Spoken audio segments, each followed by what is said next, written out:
देखिए, इस देश में आपका अपना कर्तव्य बनता है। किसान अपनी जगह पे उग जा रहा है, फौजी अपनी ड्यूटी कर रहे हैं, शिक्षक, डॉक्टर, सबका अपना अपना योगदान होता है, कोई बड़ा छोटा नहीं होता है। लेकिन हमारे समाज में क्या होता है कि हम बहुत कम तवज्जो उन किसानों को देते हैं जिनका हम 3 टाइम अन्न उगाया हुआ खाते हैं। वो बंजर जमीन से जब वो फसल उगाते हैं और जब किसानों को आत्महत्या करने की नौबत आ जाती है तो वो दिन बड़ा दुखदाई होता है इस देश के लिए। जबकि देश हमारा किसानों का ही है, गाँव का ही है। जब गाँव सुधरेगा तभी ये चीज़ें आएंगी यहाँ पर।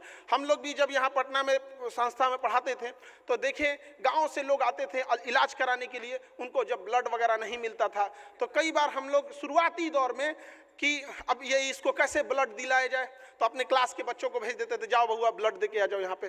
कई बार हमने गायत्री परिवार से भी बच्चों को बुलाया, बाबू तो हमारे यहाँ पढ़ रहे थे, हमने बुलाया कहाँ जा रहे हो, तो सर आज हमको स्लम एरिया में पढ़ाने जाना, हमको पढ़ा के आना तो एक तो ब्लड दे देना। वहाँ आने के बाद उसने ब्लड तक दिया यहाँ पर। हमने बहुत लोगों को ऐसा किया यहाँ पर। उससे अब धीरे धीरे करते करते अनऑर्गेनाइज था, तो हमने सोचा एक काम करते हैं, हम ब्लड बैंक ही बना देते हैं यहाँ पर।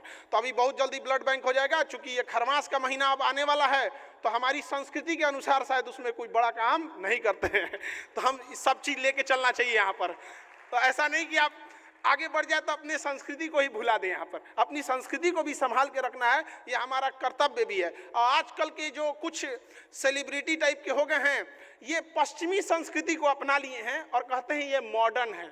गलत है, वो पश्चिमी है, मॉडर्न नहीं है। ये कौन बात होता है, तुम हाफ पैंट पे उघारे घूमेगा कहेगा कि मॉडर्न है, ये कोई बात है?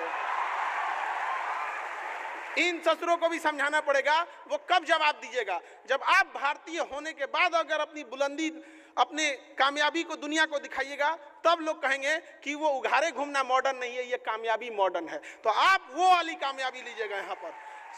और कभी भी अपने माँ बाप का सर नीचे नहीं झुकने दीजिएगा, लड़का हो या लड़की। आप सबने संघर्ष किया होगा।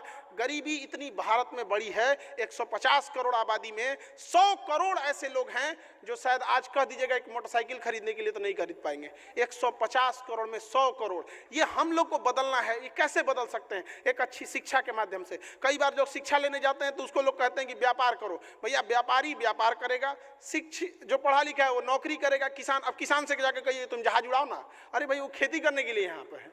तो ये विडंबना है इस देश की। तो हर पायदान पे आपको मेहनत करने की जरूरत है। और सफलता कल भी कैसे मिलती थी? जब आप मेहनत करते थे, और आज भी कैसे मिलेगी? जब आप मेहनत करेंगे तब। सबको जीवन में संघर्ष होता है, ऐसा कोई नहीं है जिसके जीवन में संघर्ष नहीं है। अरे वह पत्थर भी जब तक छीनी हथौड़ी का मार नहीं झेलता है, जब तक मूर्त का रूप नहीं लेता है, तब तक लोग उसके आगे भी सर नहीं झुकाते हैं।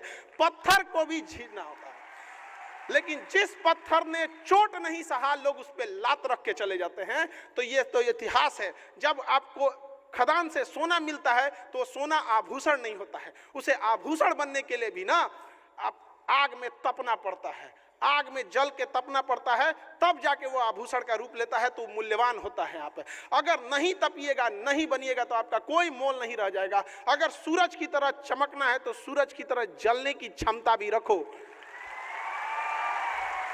सबके जीवन में संघर्ष होता है। रात कितनी भी बड़ी क्यों ना हो, सुबह होने से नहीं रोक सकती है। यहाँ तो भगवान को वनवास झेलना पड़ा था। सृष्टि के रचयिता जिनके एक उंगलियों पे क्या से क्या नहीं हो जाता, जब उन्हें वनवास झेलना पड़ता था। यहाँ पर मर्यादा पुरुषोत्तम राम जी जब वनवास जा रहे थे तो एक बड़ा अच्छी चीजें याद आई हमको। अभी रास्ते में हम थे तो वही याद आया हमको कि जब वो वनवास जा रहे थे तो बड़ी प्रमुख घटना हुई थी। क्योंकि अभी रास्ते में मारे थे तो नहीं, वो कुछ लोग पैसे मांगते हैं, किन्नर लोग, और ऐसे हाथ पे एक सिक्का रख के सर पे हाथ रख के दुआएं देते हैं।